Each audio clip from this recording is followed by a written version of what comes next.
Mato Grosso. Ten stan w Brazylii to królestwo przemysłu rolnego.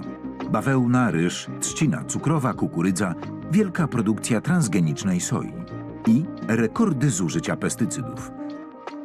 Mato Grosso wygrywa każdą światową konkurencję w dziedzinie agrotoksyczności.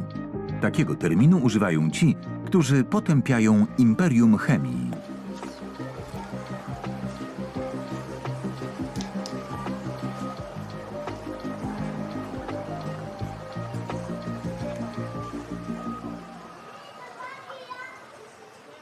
Quando a gente vê assim à primeira vista, né, claro que a gente tem vontade, né, de nadar e tudo mais, né, mas sabendo dos resultados das pesquisas, assim, eu particularmente não viria, né, apesar de adorar.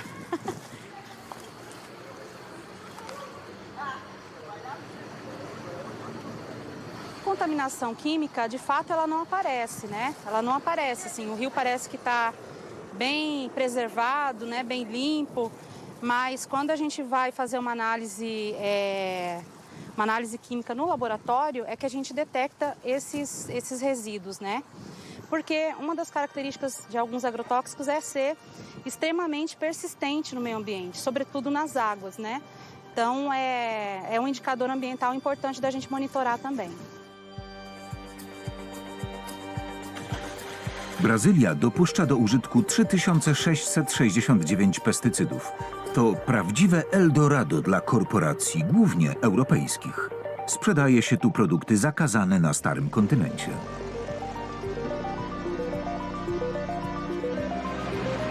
Elles font des milliards avec la vente de pesticides extrêmement dangereux et qui sont pour la plupart interdits chez nous.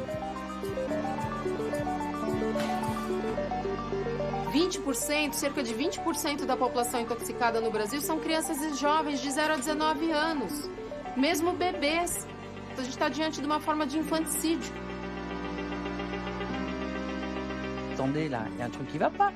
On va pas faire une forteresse européenne en protégeant les citoyens européens pour améliorer leur santé et détruire la santé des Brésiliens, etc. Il y a quand même un problème aussi d'éthique et de déontologie. Et donc on importe des produits qui ont été fabriqués avec ces pesticides dangereux et on se retrouve avec des résidus de ces pesticides qui sont interdits en Europe mais qu'on retrouve dans nos assiettes en France, en Allemagne et dans les autres pays européens. Well, there's a very good reason and it's called money.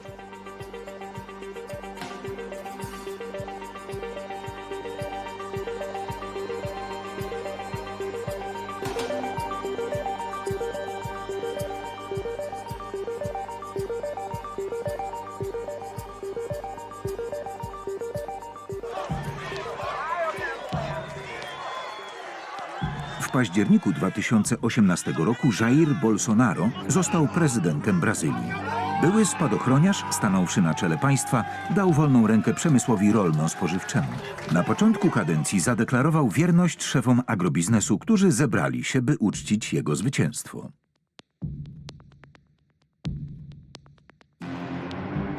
E eu digo a vocês, eu sou o empregado de vocês.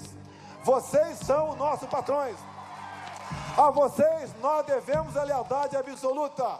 Por vocês nós lutamos. By zwiększyć areał gruntów ornych, wylesianiu Amazonii nadano szalone tempo. W 2019 roku z dymem poszło ponad 900 000 hektarów lasów.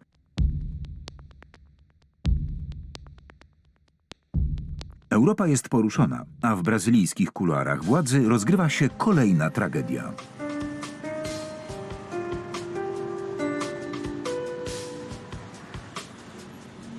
Hoje a gente vive uma liberação recorde de novos produtos agrotóxicos no Brasil. O Bolsonaro já liberou mais agrotóxico do que a gente tinha liberado na nossa história. Então, assim, sabe? Já dobrou a quantidade de agrotóxico que é usado no Brasil. Parou. E, em alguns casos, se ameaçou de desbanir agrotóxicos que já estavam proibidos no Brasil. Quer dizer, é um retrocesso tremendo que a gente vive hoje. Zatrute królestwo to przede wszystkim rynek międzynarodowych korporacji, w tym 3 europejskich gigantów. szwajcarskiej firmy Syngenta oraz niemieckich BASF i Bayer, które w 2018 roku wchłonęły Monsanto. Promują one czyste powietrze i zdrowe produkty, idealną planetę, na której rozwija się zrównoważone rolnictwo.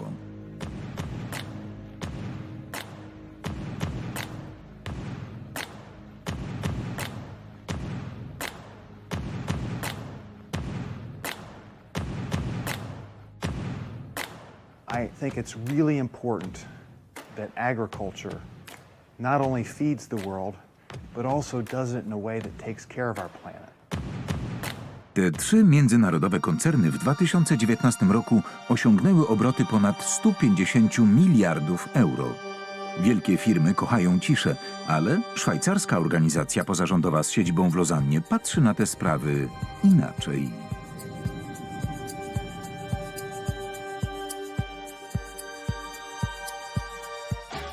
What? Way too expensive. I need lower prices. I don't care how. Od 50 lat Stowarzyszenie Public Eye bada nadużycia szwajcarskich korporacji w innych krajach. Stowarzyszenie opublikowało mapę globalnego biznesu firmy Syngenta i jej konkurentów Bayer i BASF. Le marché des pesticides, c'est un marché qui est extrêmement lucratif, des dizaines de milliards chaque année, mais qui est extrêmement secret. Et il y a très peu de données, très peu de chiffres sur les ventes de pesticides. Les entreprises étaient toujours capables de se camoufler derrière le fameux secret des affaires, parce que ces données ne sont pas publiées, elles sont confidentielles.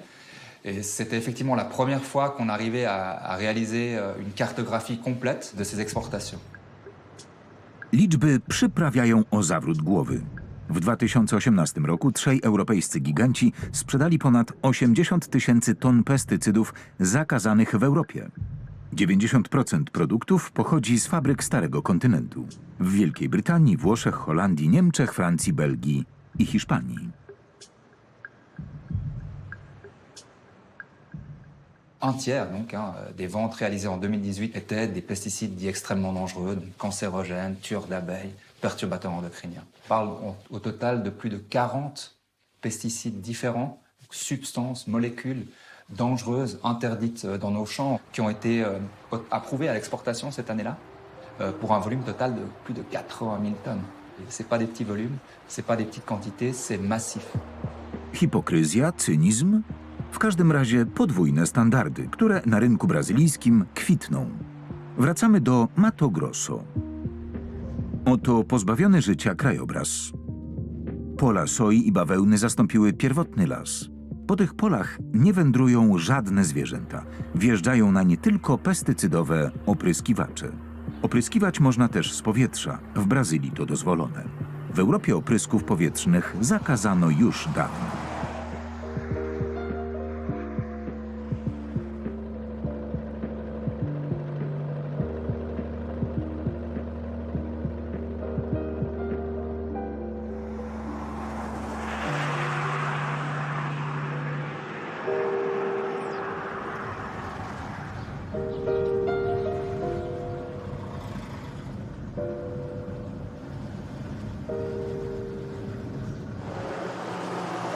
Sapezal rozwinął się 30 lat temu dzięki popytowi na soję, kukurydzę i bawełnę.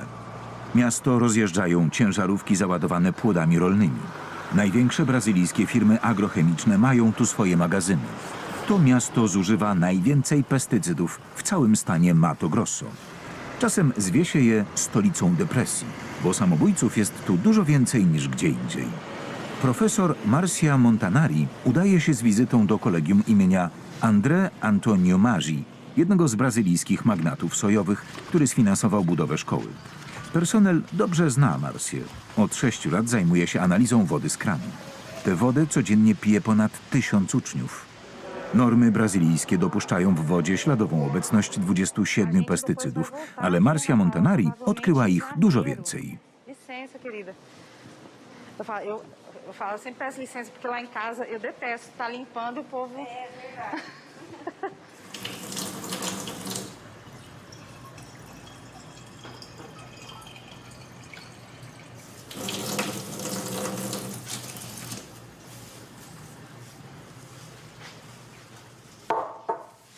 além dos 27 resíduos de agrotóxicos que a legislação recomenda, né, da portaria de potabilidade da água, a gente também avalia os agrotóxicos mais usados aqui em Mato Grosso, né? Então, a gente detectou, da total de poços que nós acompanhamos, né, no município de Sapezal, metade deles, 50% dos poços artesianos das escolas que nós monitoramos, apresentaram resíduo de agrotóxico, né? E os principais resíduos que nós encontramos foram o metalocloro e a atrazina, né, na água. Então, água da chuva também a gente encontrou. Atrazyna. Herbicyd zakazany w Europie od 2003 roku. Metolachlor, zakazany we Francji w tym samym roku. Que as pessoas foram bastante consideráveis, né? A escola em si, os profissionais, nós ficamos muito abalados com os resultados, mas alguma atitude em relação ao agronegócios não foi tomada, não que eu saiba. E também para proteger a escola, a água da escola? Não. Nada aconteceu, então? Não. Que eu saiba, não. Porque eu penso que para acontecer só se parasse de aplicar os defensivos, né?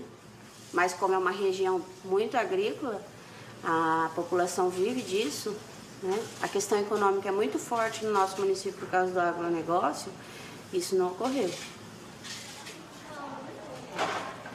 A gente percebe que há um grande alinhamento, né, do poder público municipal com o agronegócio. É um tema bem sensível, né, para a comunidade, para o município.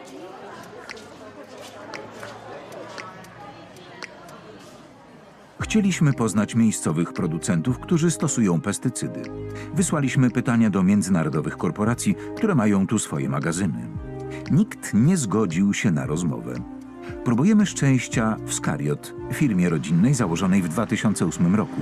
Jeden z menedżerów, Claudio Scariote, jest równocześnie wiceburmistrzem miasta. Początkowo podejrzliwy Claudio zgodził się oprowadzić nas po firmie, którą uważał za proekologiczną i działającą w zgodzie z prawem.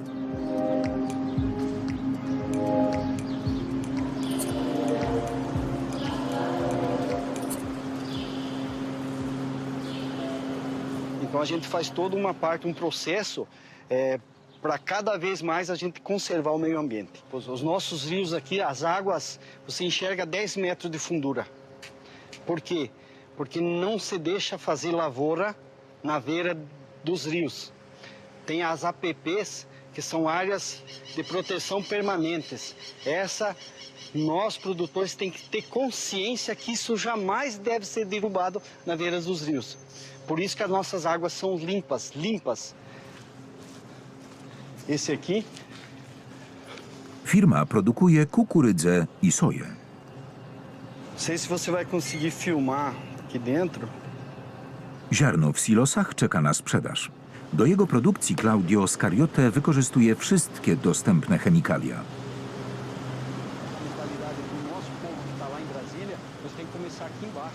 Senhores, vocês usam atrazina para o milho, não? Como? Atrazina. Atrazina? Sim, usa. Porque o soja, na época do milho, nós temos o vazio sanitário. É produto necessário? É necessário. Até que a atrazina nós usava muito mais antigamente. Hoje nós estamos usando menos. Por quê? Aí você faz glifosato com atrazina, nós usava uma quantidade. Hoje nós estamos usando a metade. E ela está fazendo o mesmo efeito.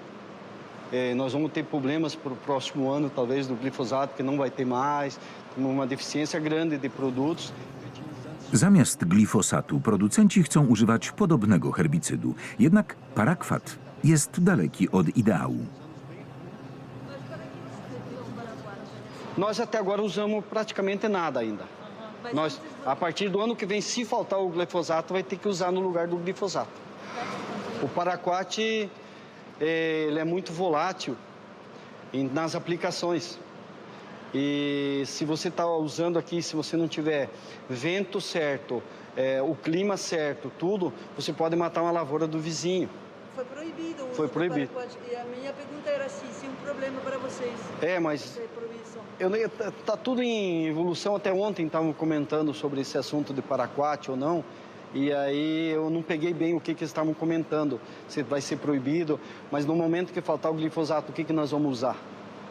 Provavelmente o mercado entendendo que essa proibição seria inevitável. Então o Brasil agora tem um estoque enorme dessa substância e a gente tem uma dificuldade adicional que vai ser agora proibir a venda desses estoques. Então o que fazer com essa substância?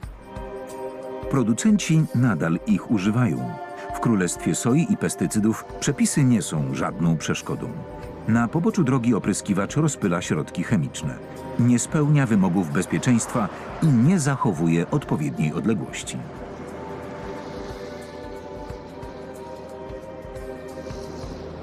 Nós estamos aqui a menos de 50 metros, né? Não é permitido que seja nem plantado tão próximo da rodovia, muito menos pulverizado, né? É realmente uma situação bastante perigosa, né? Do ponto de vista sanitário.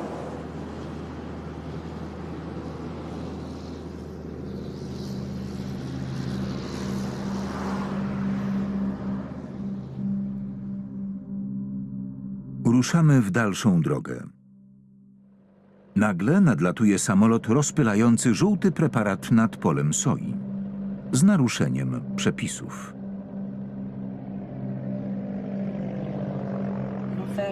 Ele não fecha. By uchronić się przed opryskiem, zamykamy okna auta i filmujemy ze środka. Zgodnie z prawem, przelatując nad drogą albo terenem zamieszkałym, samolot musi zamknąć klapy i przerwać oprysk. Passou direto, enfim, não teve nenhum cuidado de observar a questão da estrada, né? E as pessoas passando.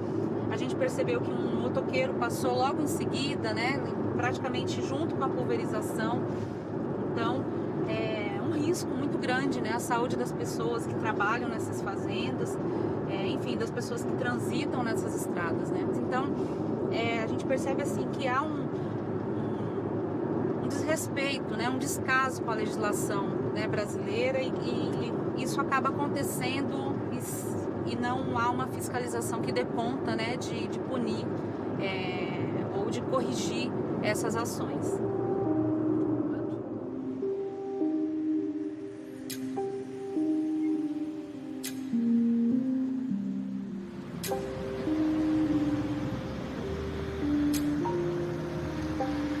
W Sapezal nasze pytania o pestycydy wywołały niezadowolenie. Eu já até arrependi de ter feito a matéria, um pouquinho da matéria com vocês. O que podemos fazer? Eu fiz um paliativo para vocês hoje de manhã, não me comprometi com nada, só como funciona a empresa e tal. Então, assim, as outras coisas mais técnicas, não é assim para a gente... A gente tinha uma pergunta para fazer. Você falou da água, você conhece alguns estudos que foram feitos sobre a qualidade da água aqui? Só visualmente, né? A nossa água é limpa, mas se você ir no Rio Juruena, que dá aqui ou para trás, aqui você vai ver os rios, vocês vão filmar os rios tudo limpinho, coisa, não tem bar, não tem nada. Né? Tá. Então, mas assim, ter pegado a água, ter feito análise, não, isso não há necessidade porque ela é limpa, né? O senhor bebe a água da torneira? Dá para beber, dá para beber porque ela é limpa. Claudio Scariote uważa, że rolnictwo nie ma wpływu na jakość wody w Sapezalu. Wyniki analiz Marsi Montanari mówią co innego. W środowisku znajduje się 40 różnych pestycydów. Ich ślady są obecne w ponad połowie próbek wody deszczowej i w ponad 4/5 próbek wody wodociągowej. Zanieczyszczenie wody dotyczy nie tylko terenów wiejskich, ale także São Paulo. Aglomeracja liczy 27 milionów mieszkańców, czyli niemal 1/10 ludności Brazylii. Dziennikarka Ana Arania specjalizuje się w agrobiznesie. Laurent Gaberel ze stowarzyszenia Public Eye poprosił ją o zajęcie się tematem wód miejskich w Brazylii.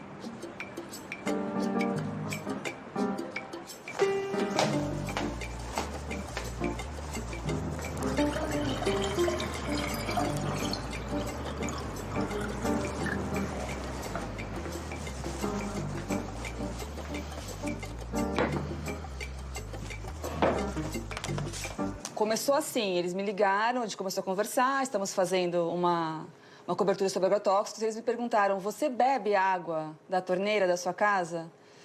E eu fiquei um pouco constrangida com essa pergunta, porque por que eu não deveria beber água, né? Eu estou fazendo essa pergunta porque estamos vendo que tem agrotóxico na água. Eu estava grávida. E eu fiquei super assustada. Na hora eu parei de beber água de filtro, comecei a comprar água de garrafa e falei, não, vamos se associar e vamos começar a pesquisar essa história para ver o tamanho desse buraco. Korzystając z danych publicznych, Ana Arania stworzyła mapę zanieczyszczeń wody w największych miastach Brazylii. Najpierw w stanie São Paulo i stolicy.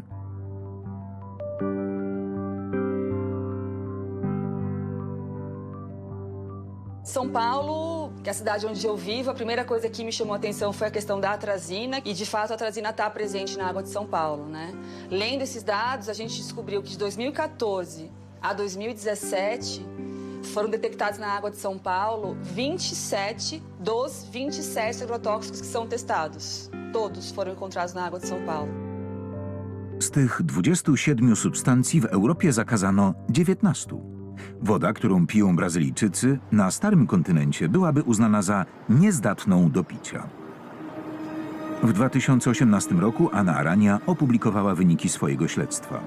W połowie miast w Brazylii woda, którą piją mieszkańcy, jest skażona.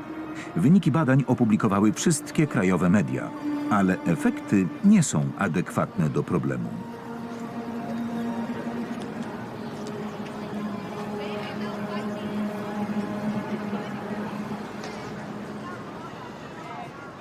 Eu fiquei bastante alarmada e mais uma vez me deu uma sensação, que é essa sensação que eu tenho como jornalista no Brasil desde que eu comecei a trabalhar, que é uma coisa insólita, assim, que você descobre uma realidade que é muito grave, só que elas não alcançam, né, a massa do debate público. Essa denúncia em especial, ela teve muita repercussão mesmo. A gente teve mais de 500 mil de visitas ao nosso mapa, à nossa ferramenta de consulta. Diversos veículos, foram mais de 400 veículos que repercutiram, então entraram em contato com a gente, fizeram matérias regionais sobre qual era a realidade da sua cidade. Foi excelente, só que a discussão morreu aí. Acabou. Najczęściej stosuje się parakwat i atrazynę. Te dwie substancje czynne, produkowane głównie przez firmę Syngenta, są w Mato Grosso chętnie używane. Związki chemiczne syntetyzowane w latach 60. ubiegłego wieku w Szwajcarii, mimo fatalnej reputacji pod koniec XX wieku, podbiły świat. Atrazyna, dopuszczona do użytku w Brazylii, w 2003 roku została w Unii Europejskiej zakazana.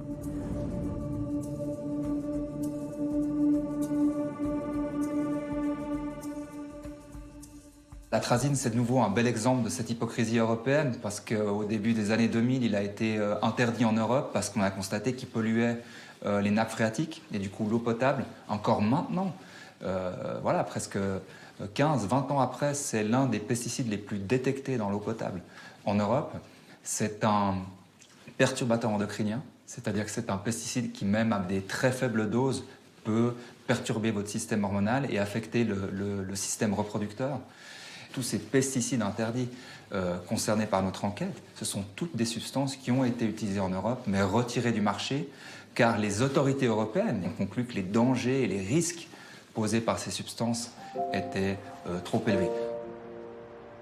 Z atrazyną wiąże się katastrofa, do której doszło w Bazylei w 1986 roku. W magazynie firmy Sandoz, w którym przechowywano agrochemikalia, wybuchł pożar.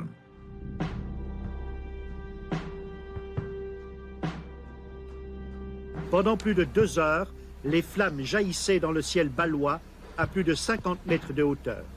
By zapobiec eskalacji pożaru, tysiące litrów pestycydów, w tym 400 kg atrazyny, spuszczono do Renu. Rzeka uległa nieodwracalnemu zanieczyszczeniu. Katastrofa na miarę Czarnobyla wywołała przerażenie i gniew.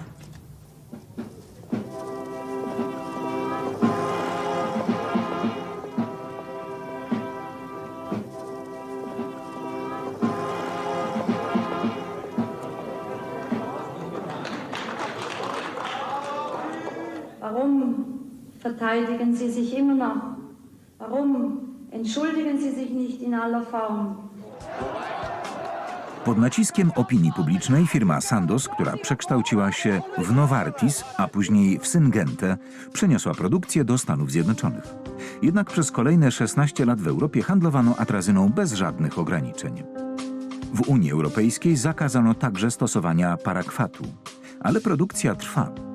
W 2018 roku parakwat wyprodukowany w Anglii stanowił 1/3 pestycydów zakazanych w Europie, eksportowanych poza Unię.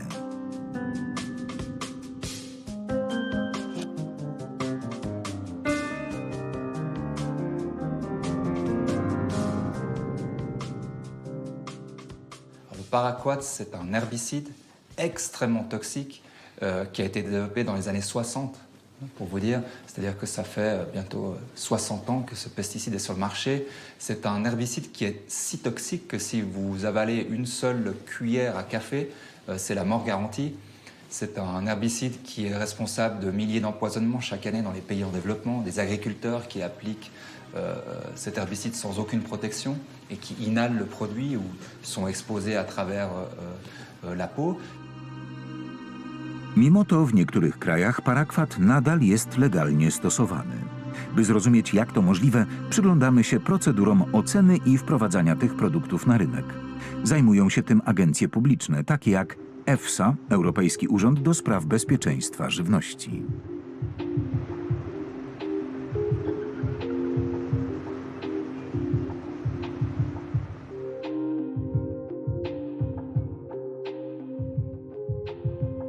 En Europe, on a encore des agences de régulation qui sont relativement bien dotées en experts et en ressources pour au moins relire ces dossiers. Et on peut s'imaginer ce que ça donne dans des pays qui n'ont pas les moyens de procéder à leur propre évaluation des risques.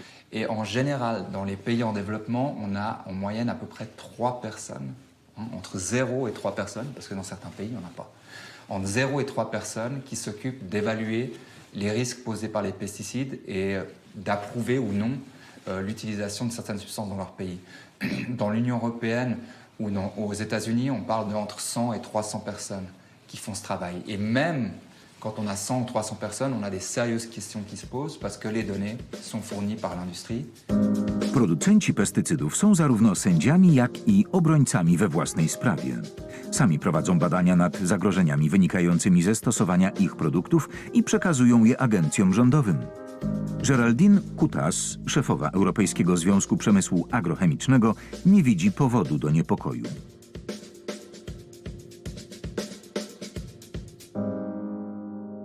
Bien sûr, les données sont fournies par les industries parce que c'est une demande de la régulation. Nous devons présenter ces études scientifiques aux agences d'évaluation et on parle de milliers de pages par dossier. Donc, bien sûr, nous fournissons ces données. Maintenant, je ne crois pas qu'il y ait un déficit de capacité d'analyse de la part des autorités d'évaluation. C'est vraiment l'un de leurs arguments pour défendre leur métier, c'est-à-dire qu'ils disent mais les pesticides, c'est l'un des secteurs les plus régulés au monde, il n'y a aucun problème. Circuler, rien à voir. Et c'est là qu'il y a un gros mensonge là derrière, c'est qu'en fait tout ce système d'évaluation des risques des pesticides, il est basé sur des études qui sont réalisées par l'industrie elle-même sur ses propres produits et qui sont confidentielles. C'est-à-dire que vous, moi, un universitaire, un chercheur ne peut pas aller vérifier si ce qui est présenté au régulateur tient debout. Et à chaque fois que ces études ont pu être rendues publiques, d'une manière ou d'une autre, suite à une décision de la justice ou suite à des enquêtes en cours de la part des régulateurs ou des tribunaux américains notamment, à chaque fois, on a constaté des irrégularités et des fraudes.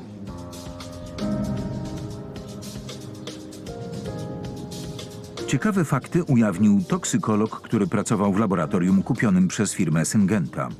Udowodnił, że przez ponad 60 lat oszukiwano agencje publiczne. John Heylings dowiódł, że firma ICI, która przekształciła się w Zenekę, a później w Syngentę, sfałszowała dane swojego najważniejszego herbicydu parakwatu. Heylings został zatrudniony w firmie w 1986 roku. Miał sprawić, że połknięcie parakwatu nie skończy się śmiercią.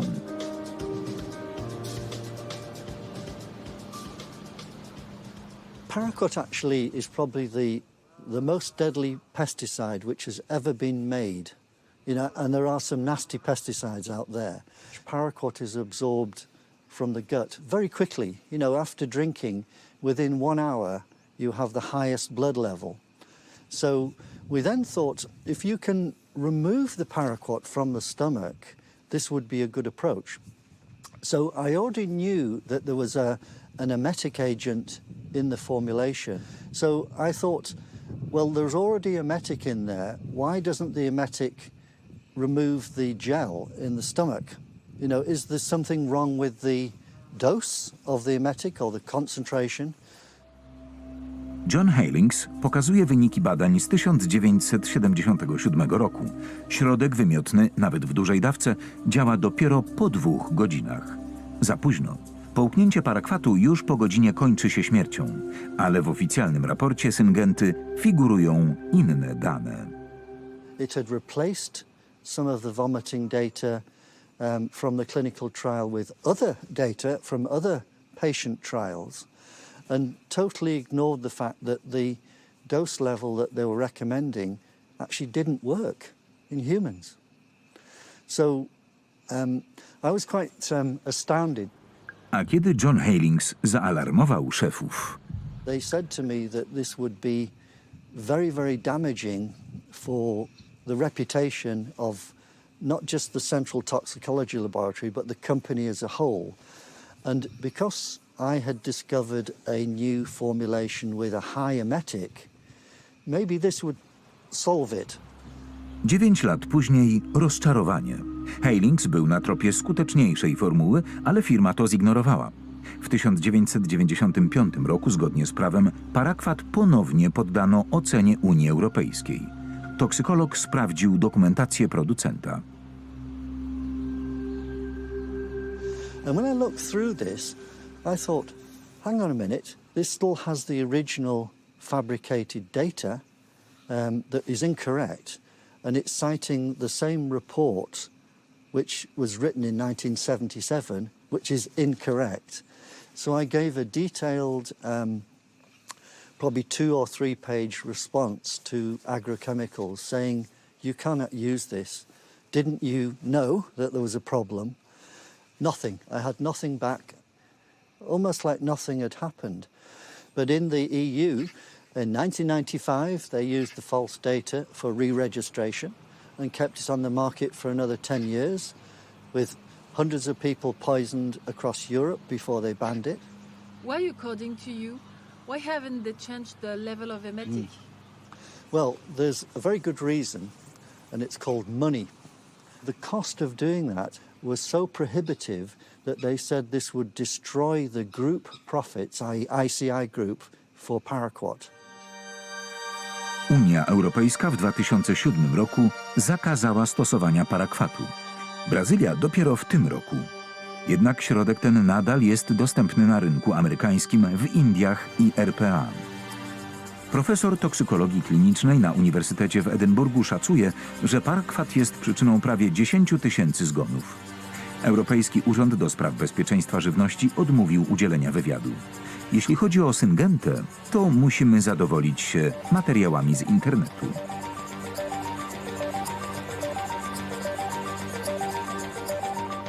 We realize that we, Syngenta, have to listen to farmers, NGOs, and to government regulators in an open conversation about what really is sustainable agriculture to make the right things happen.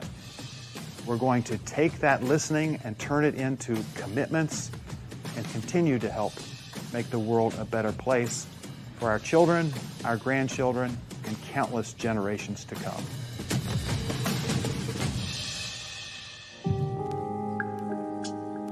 Wiemy, że międzynarodowe korporacje pracują dla dobra ludzkości, a więc także Brazylijczyków.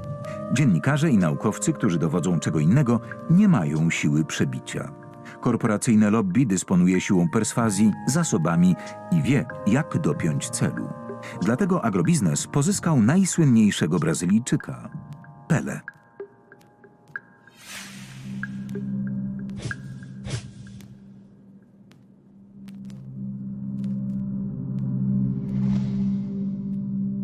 Eu passei a maior parte da vida dentro do campo. Hoje, a minha maior alegria é ver o meu país campeão em outro campo. O campo da agricultura. O time Agro Brasil faz bonito lá fora e aqui dentro também. Comida boa, saudável e barata.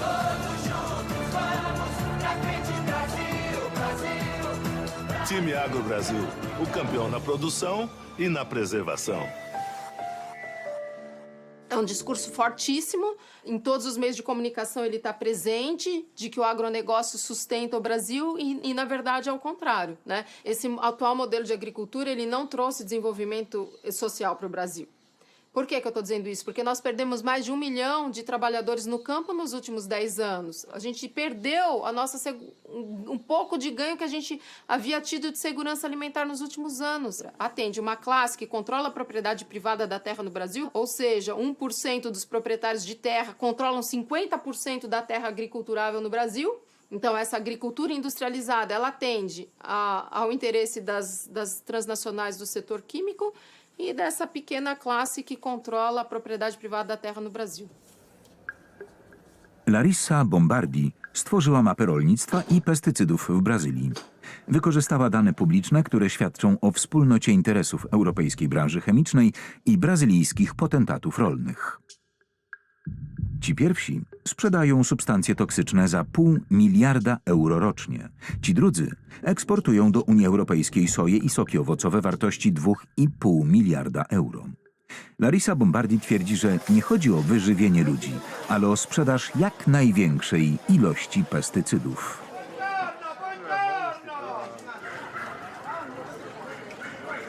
Há uma inversão. Falar em agricultura hoje não é falar em produção de alimentos, virou outra coisa, virou produção de commodity, são coisas estranhas à própria alimentação. Eu entendo que não é a agricultura que depende da indústria química. A indústria química é que depende da agricultura para se viabilizar.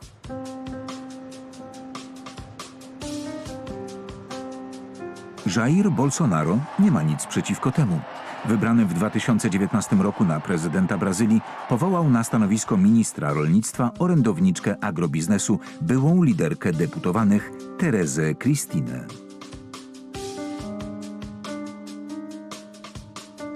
Primeiro, os parabenizo por ter indicado a senhora Tereza Cristina para ser a nossa ministra. Uma pessoa excepcional que tem demonstrado garra e competência para buscar soluções para o poder.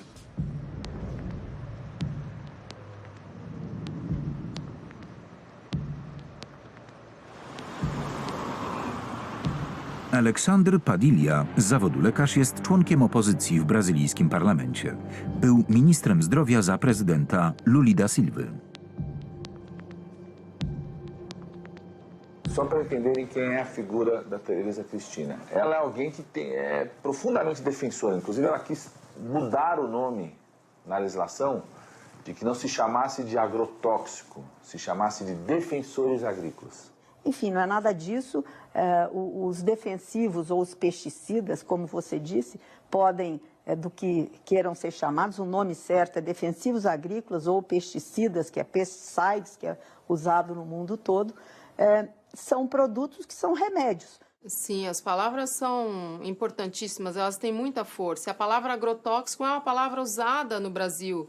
Ela foi criada no Brasil, ela tem muita força, porque ela em si já mostra que a substância é tóxica. E quando você usa pesticida ou fitossanitário, ainda pior, você diminui o impacto que essas palavras têm. W kwietniu 2019 roku Tereza Cristina wystąpiła w parlamencie. Aleksander Padilha miał szansę na konfrontację z nowym ministrem rolnictwa.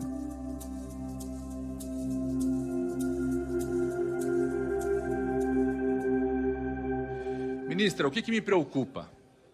4 cidades no estado do Mato Grosso encontrou na água dessas crianças da escola pública uma quantidade absolutamente injustificável de produtos agrotóxicos, entre eles a atrazina, que é cancerígeno, muito claro. A senhora ou o Ministério da Agricultura contesta esses estudos? Eu contesto, sim. o Ministério da Agricultura contesta esses estudos feitos no Mato Grosso. Contestam porque os níveis detectados, né, estão aquém do que é exclusivamente de defensivos agrícolas. Pani minister wolała bezwstydnie zrzucić winę na drobnych rolników. Esse é o grande problema de intoxicação pelos produtores e principalmente pelos pequenos produtores que não têm essa capacitação feita para que eles tenham cuidado, apliquem com roupas apropriadas, com equipamentos apropriados, fazer a lavagem do equipamento, não fumar. Às vezes o sujeito fuma aplicando e no cigarro ele acaba ingerindo produtos químicos que ele está utilizando para aplicação no solo. Obrona pestycydów przyniosła jej przydomek trująca muza. Od miesięcy zabiegaliśmy o wywiad. Na próżno. Teresa Cristina promuje pestycydy, bo wie, że ma poparcie 200 deputowanych związanych z agrobiznesem. To oni zgłosili jej kandydaturę na stanowisko ministra.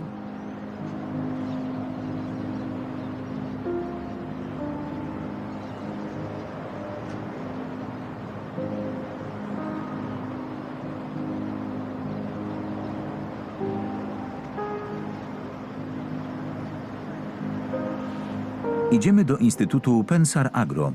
To ośrodek finansowany przez producentów pestycydów. W każdy wtorek spotykają się tu posłowie z Parlamentarnego Frontu Rolnego i lobbyści, by dyskutować o prawie i udzielać wywiadów. Przez 2 miesiące ubiegaliśmy się o spotkanie z ich szefem.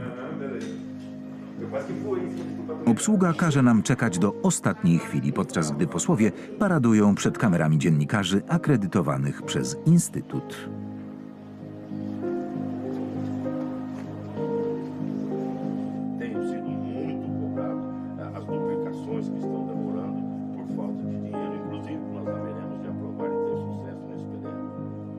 Por que os demais têm entrevistas com todos os deputados e nossos não? Não. Esse aqui é da FPA. Ah. Entendeu? Não é que os demais estão tendo entrevistas, é porque aqui é da FPA, é uma parceria que a gente tem. Mas a gente tinha uma entrevista. Sim. A bancada ruralista é, sem dúvida alguma, talvez o maior partido de direita do poder econômico no Brasil hoje. São famílias que, gerações, décadas atrás de décadas, comandavam o poder político no interior do país, tenta influenciar a pauta do país no Congresso, desde a liberação de agrotóxicos, retirada de regras ambientais, e eles dialogam com outras pautas para ganhar popularidade, se relacionam muito com as pautas conservadoras, anti-aborto, homofóbicas, misóginas, se associam muito à pauta da liberação de armas, a bancada do boi, da Bíblia e da bala, né? Po 2 godzinach czekania nasze nadzieje ostatecznie się rozwiały. Então podemos esperar pouquinho para que ele assim, a informação que me passaram dele é que ele não vai falar hoje com a imprensa. Oficialmente não tem. Żadnych wyjaśnień. Ale zarówno w Instytucie Pensar Agro, jak i na najwyższych szczeblach państwa nikt nie ma zwyczaju się usprawiedliwiać. Nawet w Sądzie Najwyższym. Jeden z sędziów, Gilmar Mendes, znalazł się w centrum skandalu związanego z ochroną środowiska. Mendes jest nie tylko sędzią, ale też posiadaczem ziemskim. Ma farmę o powierzchni 611 hektarów. Rancho Alegre w Mato Grosso. Uprawia soję, ale wbrew prawu, bo rozpyla pestycydy u źródeł rzeki Paragwaj, które wysychają. Formalnie jest to obszar chroniony. W Diamantino w Regionalnym Ministerstwie Sprawiedliwości młody prokurator podjął próbę egzekwowania prawa. Nieudaną.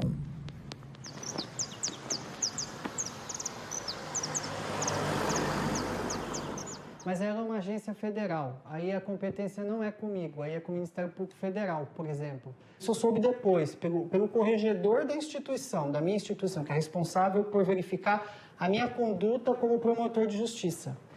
Ele ligou para o corregedor do gabinete dele em Brasília e falou para ele, me xingou, me ofendeu, me chamou de louco, de gaiola, i disse para ele que tinha que tomar providências. Prokurator zorganizował publiczne spotkanie, by nakłonić rolników do ograniczenia pestycydów na obszarze chronionym. Tylko sędzia Mendes odmawia przestrzegania prawa, ale to prokurator Zappia został ukarany postępowaniem dyscyplinarnym.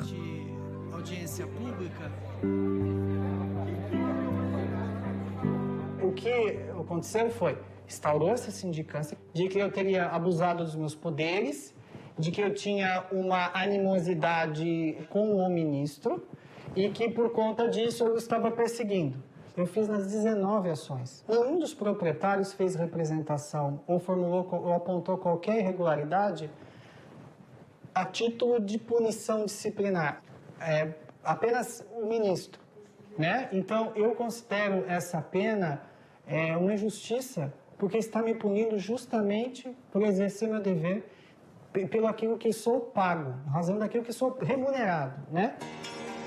Niedobrze zadzierać z silnymi. Po 45-dniowym zawieszeniu wynagrodzenia Daniel Zappia złożył wniosek o przeniesienie do innego rejonu. Sędzia Mendes nadal sypie pestycydy u źródeł rzeki Paragwaj. Głos sędziego Sądu Najwyższego ma wpływ na prawodawstwo dotyczące pestycydów. Sędzia nie odpowiedział na naszą prośbę o wywiad.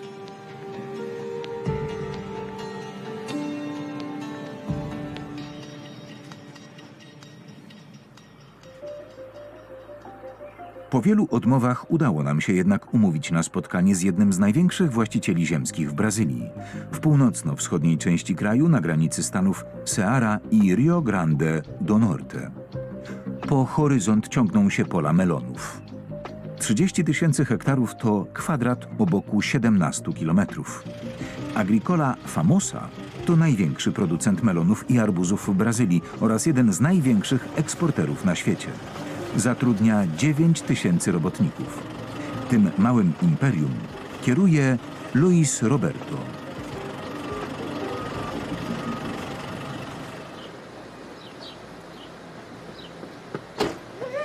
Vamos aqui para o escritório, por favor. Luis Roberto organizuje nam wycieczkę po swoim gospodarstwie. Pierwszy etap to fabryka. W sezonie przyjeżdża z pola 1 000 000 melonów, które trzeba zapakować.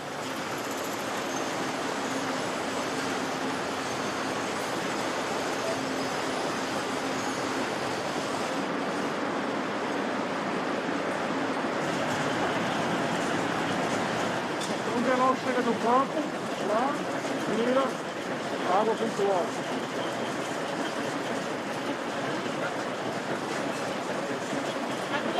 Cloro, cloro. Para que fazer? O cloro é para matar a bactéria, é bactericida. 65% produkcji idzie na eksport, w większości do Europy. Agora esses palos já estão prontos, dependendo da marca, do tipo, ele vai para um cliente diferente, um país diferente. Então, se ele for para a Alemanha, ele vai para o Lidl, ele vai para o Aldi. Se for para a Inglaterra, vai para o Tesco, para o Marks and Spencer, para o Sainsbury. Se for para a França, vai para o Carrefour. E assim por diante, a gente já tem Auchan, todos os supermercados europeus fornecendo diretamente. Luis zgodził się nas przyjąć głównie dlatego, że jego klienci są Europejczykami. Pracownicy nakładają na melony imazalin. Ta substancja jest przedmiotem debaty. We Francji zakazana, tolerowana jest w produktach importowanych. Personel nosi maski i rękawiczki. Isso aqui é fungicida chamado imazalil. Ele é permitido na Europa. Com até 0,2 mg por quilo. E ele é usado aqui para fazer o tratamento no pedúnculo. Essa é a parte mais exposta da fruta.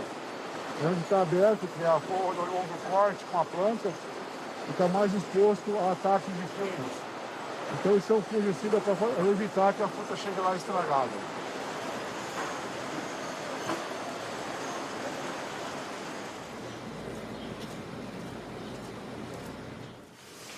Alex Carlos odpowiada w Agricola Famosa za jakość.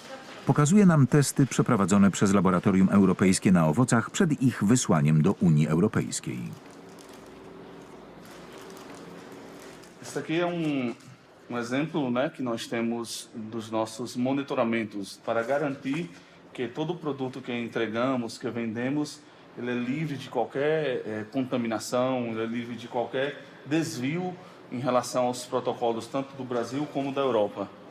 Zwracamy uwagę na obecność imidachloprydu, pestycydu zakazanego w Unii Europejskiej.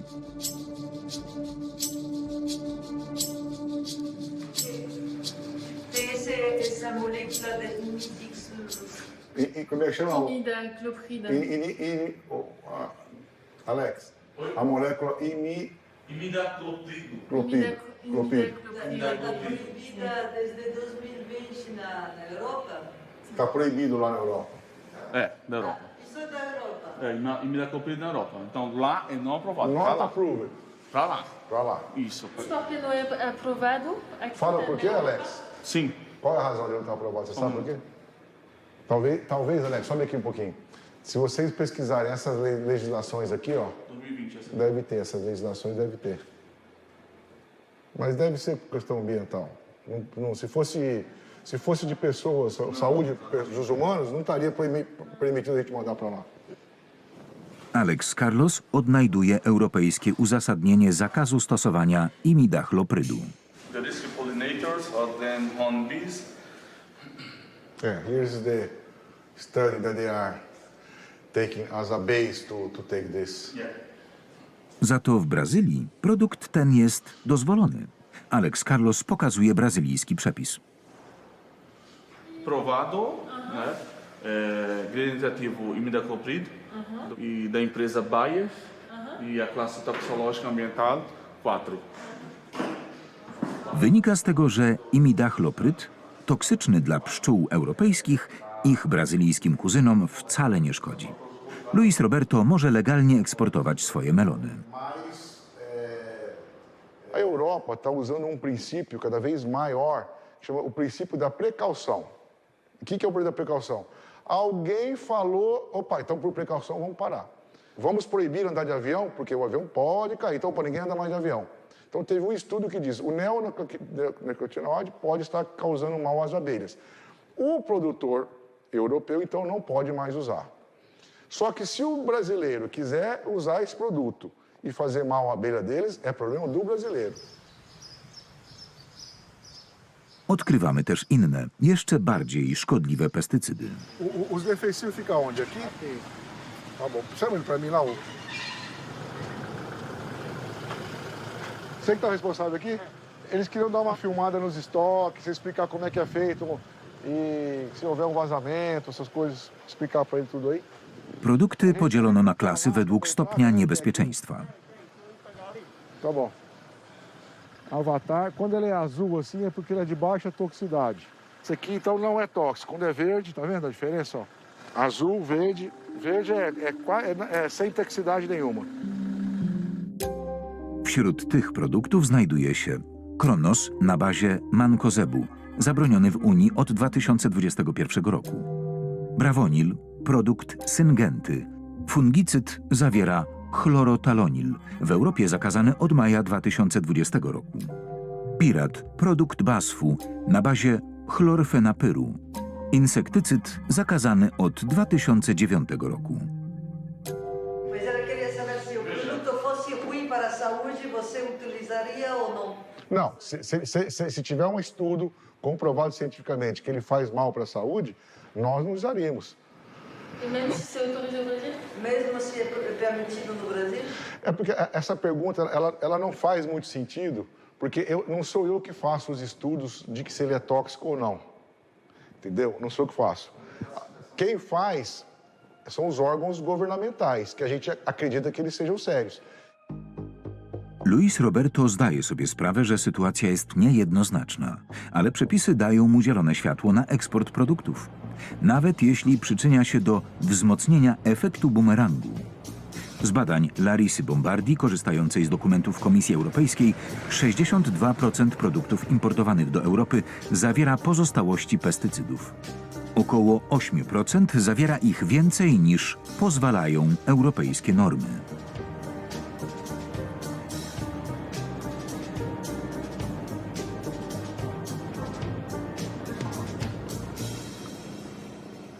Então, o que de fato está acontecendo é aquilo que a gente chama de círculo de envenenamento. Os agrotóxicos são proibidos na União Europeia, mas são vendidos para países como o Brasil, são usados aqui e eles potencialmente voltam no café, na laranja, no suco de laranja e nas frutas tropicais, eles voltam para a União Europeia. Então, esse é com certeza um elemento de preocupação da população, da sociedade civil na União Europeia.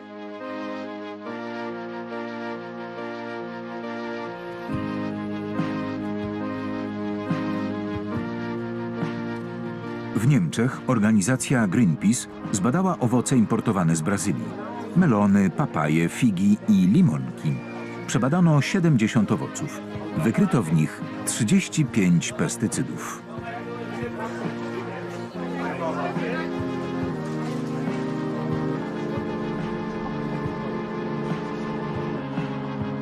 Was uns überrascht hat, ist, dass wir fast überall, in fast allen Proben, Pestizidrückstände nachweisen konnten. Und 11 der 35 Wirkstoffe waren in Europa nicht zugelassen. Das finden wir schon alarmierend. Ja, wir haben zum Beispiel Chlorthallonin gefunden, das ist ein Fungizid. Das wird von beiden Herstellern, Bayer und BASF, in Brasilien vertrieben. Gilt als hochgefährlich, findet sich im Grundwasser wieder. Es gilt als krebserregend. Es hat einen negativen Einfluss auf Tiere. Und deshalb ist diesem Stoff die Zulassung entzogen worden. Europejska logika. Pestycydy zakazane w Unii można importować w produktach pod warunkiem, że nie przekraczają limitów. To dobre zabezpieczenie dla producentów środków ochrony roślin.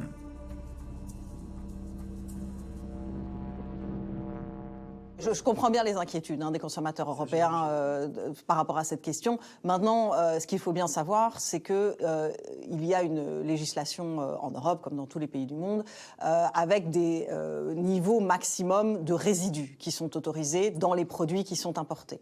Et c'est justement ce qui garantit que les résidus de produits phytosanitaires contenus dans les importations aient une limite et ne soient pas toxiques pour les consommateurs et la santé du consommateur. Donc il n'y a aucun risque pour le consommateur européen à consommer des produits qui soient importés de n'importe quel pays du monde parce que la législation garantit que les résidus de ces produits ne sont pas toxiques pour les consommateurs. Niektórzy posłowie mają inne zdanie i są zaniepokojeni pojęciem limitu substancji śladowych.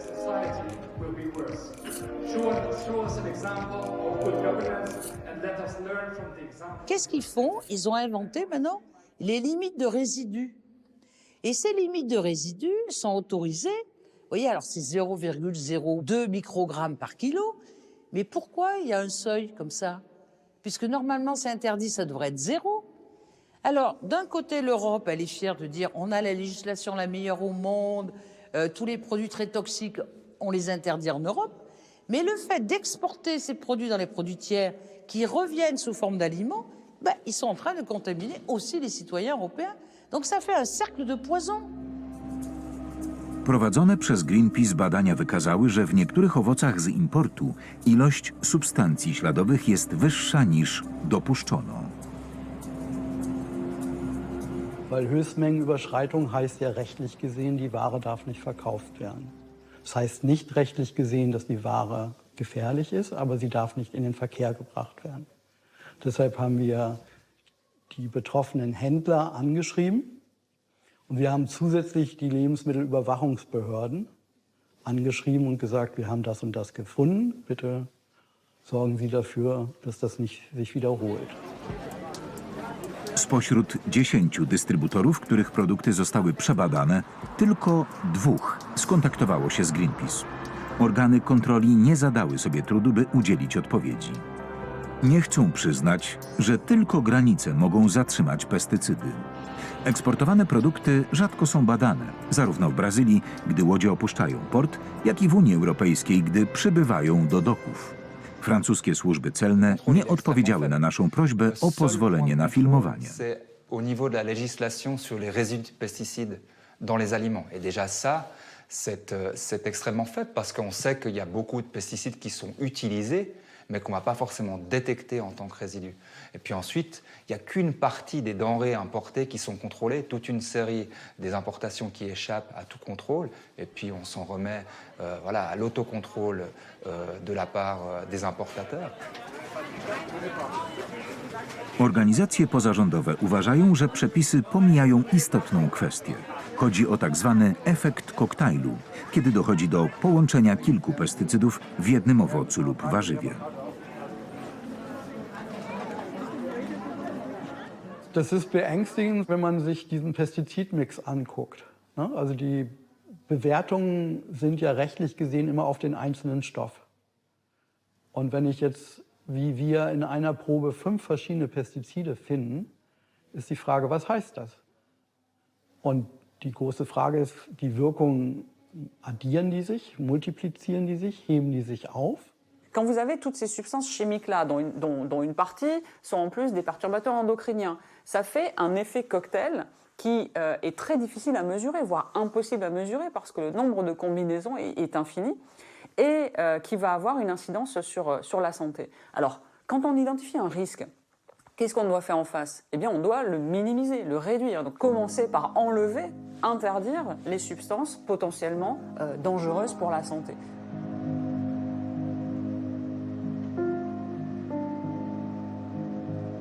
Mimo to Europa nadal zezwala na eksport pestycydów uznawanych za toksyczne do Afryki, obu Ameryk i Azji. Dzięki temu producenci ukrywają swoją odpowiedzialność. Les 3/4 de ces produits sont exportés vers des marchés qui ont des réglementations très strictes. Les États-Unis, le Japon, l'Australie, même le Brésil. Ce sont des systèmes réglementaires différents de l'Union européenne, mais il n'en reste pas moins très stricts. Il n'y a pas de bon ou de mauvais système. Ils ont simplement des approches qui sont différentes. Regulacje uznane przez branżę chemiczną za wystarczające mają poważne wady. Wracamy do Ceary, na północny wschód Brazylii.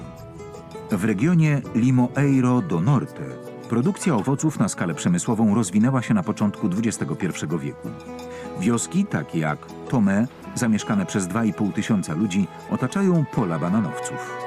Za rozwój gospodarczy płaci miejscowa ludność, bezradnie znosząca toksyczne opryski dokonywane z powietrza. W 2008 roku Zé Maria postanowił walczyć z nielegalnymi działaniami. Szybko zyskał popularność medialną.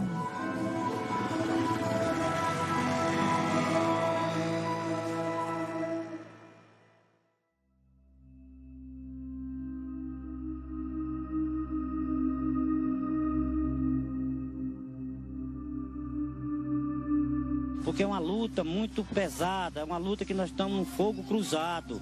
O agronegócio aqui na Chapada não está nem querendo saber o que está pela frente, quer saber se retira o seu lucro e vai embora.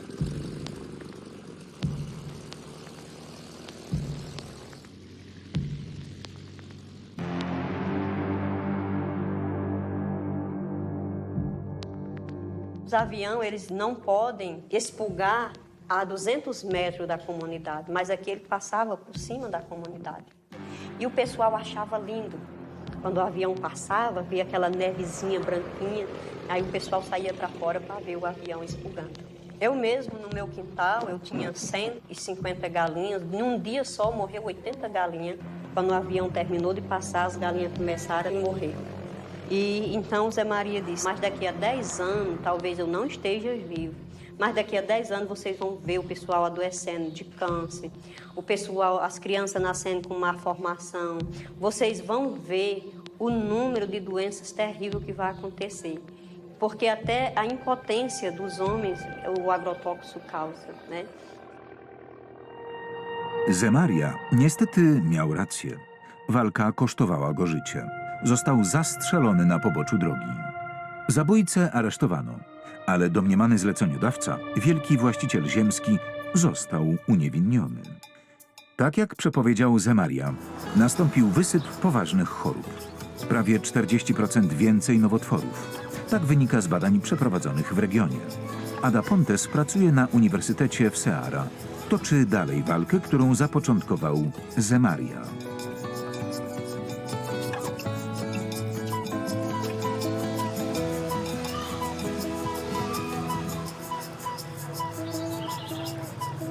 Principalmente após o assassinato do líder comunitário Zé Maria do Tomé, em 2010.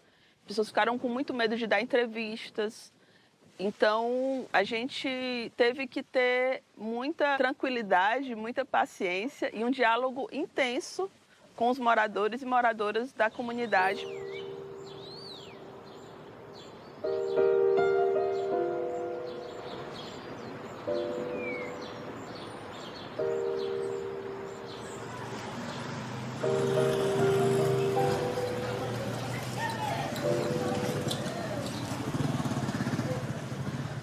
Lucia jest mamą dziewczynki, która zaczęła przedwcześnie dojrzewać.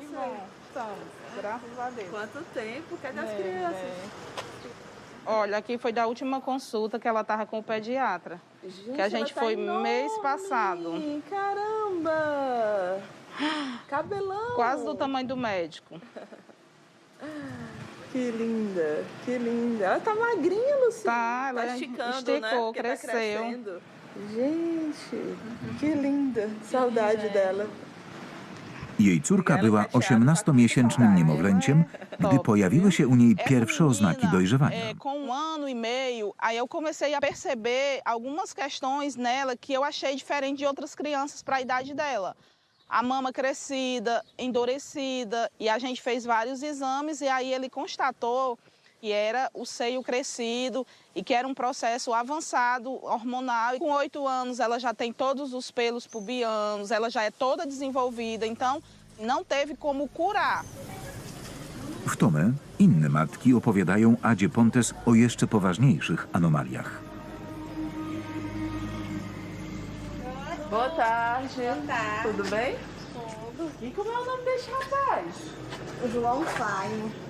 Gente, ele já tá enorme. 5 meses. 1 mês fez. Muito lindo. Chłopiec miał starszą siostrę. Sofia urodziła się z poważną wadą rozwojową. Todas as mães vinham com bebê pro quarto. E a minha não veio. Os doutores já são muito bons. Ótimo. Mas são muito cruel. Porque eles digam a verdade na sua cara. Eles sim, sua filha tá aqui, mas andou 3 dias para ela falecer. Porque ela nasceu com 2 buracos no coração. Aí veio a falecer. E eu fiquei com muito medo, eu tinha muito sonho, uma vontade enorme de ser mãe. Mas Deus foi tão maravilhoso que me deu uma bênção, um filho que eu tanto queria. Um filho saudável, perfeito, que é tudo da minha vida. Nem minha mãe. A filha da Jenny, ela tinha uma malformação cardíaca, uma malformação congênita cardíaca. Tem vários fatores que, sem dúvida, determinaram esse adoecimento, como fatores genéticos, fatores familiares, ambientais.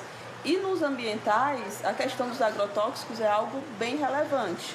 Aqui na comunidade do Tomé, a gente teve a ocorrência de 5 casos de malformações congênitas em menos de 2 anos. É uma comunidade pequena, que tem em torno de 2.000, 2.500 habitantes. Então, teve uma prevalência altíssima, muito maior do que a prevalência de malformações congênitas na taxa nacional do Brasil. Então, o questionamento era esse, se tinha relação com a exposição.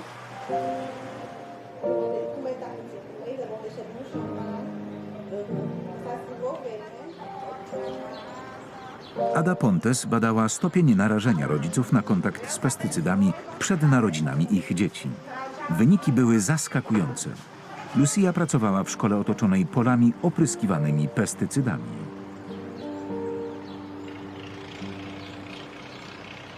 A gente observava várias vezes quando o avião passava e jorrava nesse sítio que a gente dentro da escola a gente sentia aquele vapor, aquele cheiro ruim. As crianças na sala de aula reclamavam, diziam, ó tia. Então assim, a gente via relatos e também a gente observava pessoas com essa pele grossa, né, com essa coceira, com essa brotoeja e também muitos relatos de enjoo, de dores de cabeça, de náusea, de vontade de vomitar. Mąż Lucy pracował przy opryskach. Olha, para vocês terem uma ideia, o cheiro dele era podre. O meu marido chegava, tomava banho, se limpava, passava um monte de coisa. Mesmo que ele usasse perfume, eu dizia para ele, quando ele suava, que ele evaporava, eu dizia, teu cheiro tá podre, tá com cheiro de veneno. Na pele, evaporando da pele. Teve uma época que ele se sentiu muito mal. Ele teve um processo de inflamação no fígado.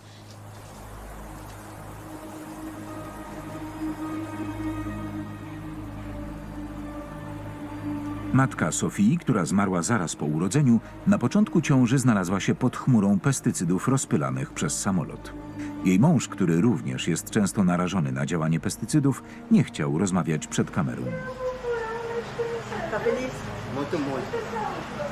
Badania Ady Pontes nie pozostawiają wątpliwości. Przyczyną tragedii, których doświadczają te rodziny, są pestycydy.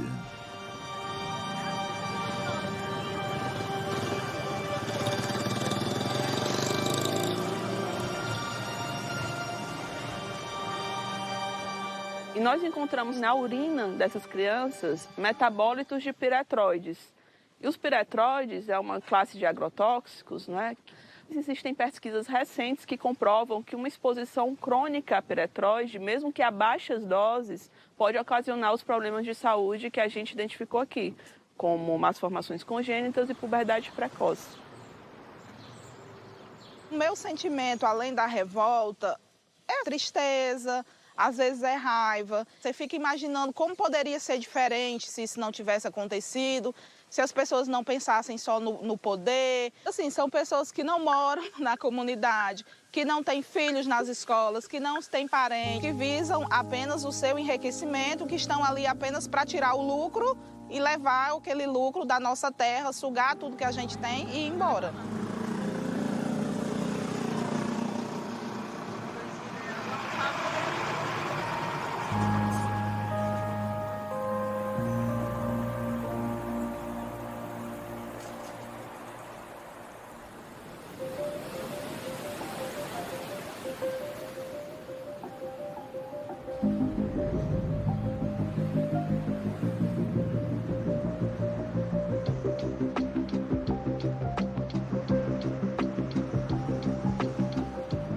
Czasem walka polityczna przynosi owoce. Renato Roseno, deputowany z Seary, doprowadził do uchwalenia w 2018 roku ustawy zakazującej w całym stanie oprysków z powietrza. To zwycięstwo skłoniło agroprzemysłowców do kontrataku.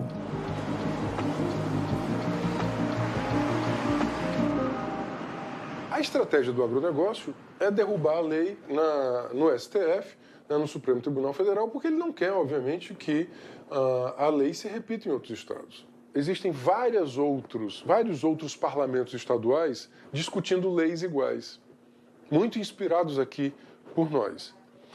Se nós ganhamos no Supremo, obviamente, esses outros estados terão um estímulo muito grande para aprovar suas leis. Poseł Renato Roseno proponuje również rozprawić się ze skandalem podatkowym. Os agrotóxicos não pagarem impostos. Ou seja, se você vai na farmácia e compra aspirina, você paga pelo menos 17% de impostos. Se você comprar glifosato, você não paga imposto. Isso é assim absurdo, vergonhoso. Ou seja, o Estado estimula, né, a produção e consumo de agrotóxicos. Poseł chce tak, żeby Unia Europejska zaprzestała podwójnej polityki. Se pode usar na Europa, pode se usar aqui.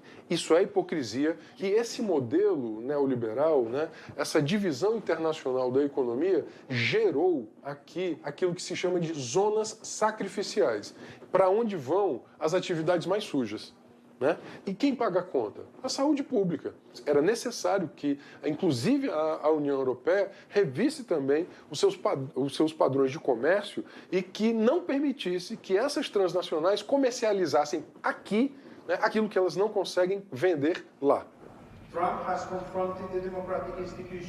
Brazylijska geograf Larissa Bombardi, zaproszona do Brukseli przez eurodeputowanych, wezwała Unię Europejską, by stawiła czoło tej sytuacji. Bom dia. Em primeiro lugar, eu gostaria de dizer que é um prazer. Mais de 500 bebês intoxicados com agrotóxicos no Brasil, em números oficiais. Então, é possível que nós tenhamos mais de 25 mil bebês intoxicados com agrotóxicos nesse período. Eu senti que os representantes da União Europeia se sensibilizaram. É desumano isso, é desumano vender substâncias que são proibidas no próprio território. A gente vale menos, a população no Brasil vale menos. 20%, cerca de 20% da população intoxicada no Brasil são crianças e jovens de 0 a 19 anos, mesmo bebês. A gente está diante de uma forma de infanticídio. Eu fico tranquila para usar essa palavra porque os dados mostram isso. O que são 500 bebês intoxicados com agrotóxicos? Como isso é possível? 5.000 vezes superior. Międzynarodowe wystąpienie nie ucieszyło brazylijskiego agrobiznesu. Larissa Bombardi po wielu groźbach opuściła Brazylię. Co roku w Brazylii około 50 działaczy ekologicznych pada ofiarą morderstw. Europosłowie wystosowali list do Komisji Europejskiej, by położyć kres procederowi zatruwania ludzi.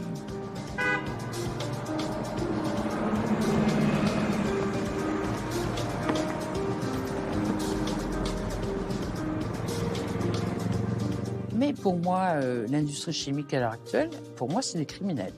Il faut le combat des députés européens pour dire, attendez, là, il y a un truc qui ne va pas.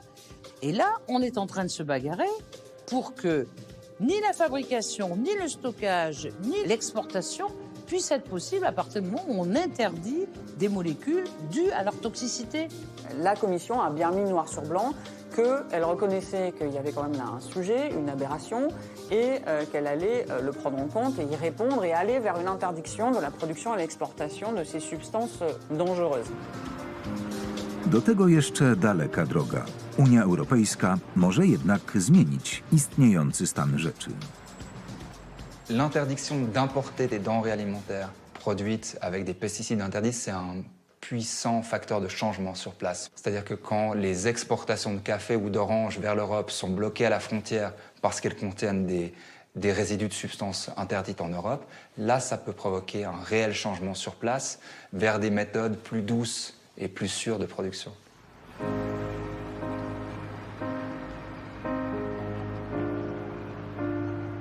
Posłowie i organizacje pozarządowe mają wsparcie ze strony Komisji ONZ do spraw praw człowieka. Jednak Komisja Europejska niechętnie wysuwa propozycje nowych przepisów. We Francji od początku 2022 roku prawo zakazuje produkcji i eksportu groźnych pestycydów. W Niemczech podobny wniosek deputowani odrzucili w marcu 2021 roku.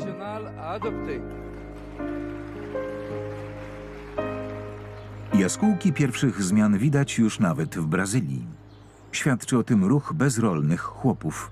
Grupa drobnych rolników, niezależna od agrobiznesu, stała się jednym z największych na świecie producentów ryżu ekologicznego, czyli bez użycia środków chemicznych.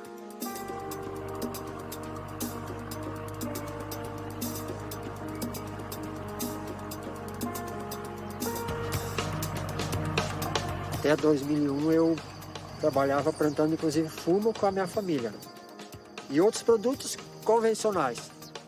E aí uma coisa que eu sentia é que até aí eu tinha muitos problemas de saúde, mas eu acredito que foi a relação com o uso de agrotóxicos, de venenos que eu usava antes, que levou a eu ter uma vida mais saudável, né? Faz 18 anos que nós produzimos arroz orgânico certificado, esse processo. Começou com poucas famílias e cada ano vai se incorporando mais. Esse ano que eu fui, o ano passado um pouco, esse ano que eu fui mais diretamente, né? Buscar condições, buscar investimento, buscar parceria. O grupo gestor, com essas, que é em torno de mais de 200 famílias hoje envolvidas e produtoras de arroz, hein?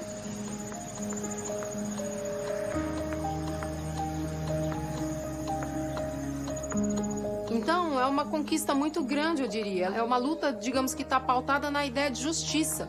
é possível alimentar a população brasileira em suficiência, quer dizer, atingindo a segurança alimentar, e em soberania, com qualidade, com alimentos livres de agrotóxicos. É uma luz no fim do túnel, é uma experiência muito alvissareira que mostra pra gente, olha, isso é possível.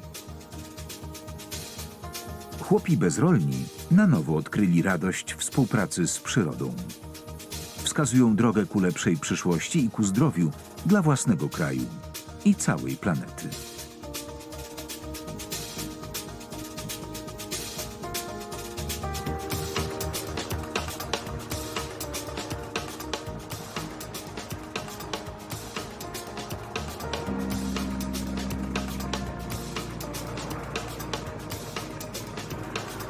Wersja polska Master Groove Studios. Tekst Anna Zamęcka. Czytał Paweł Bukrewicz.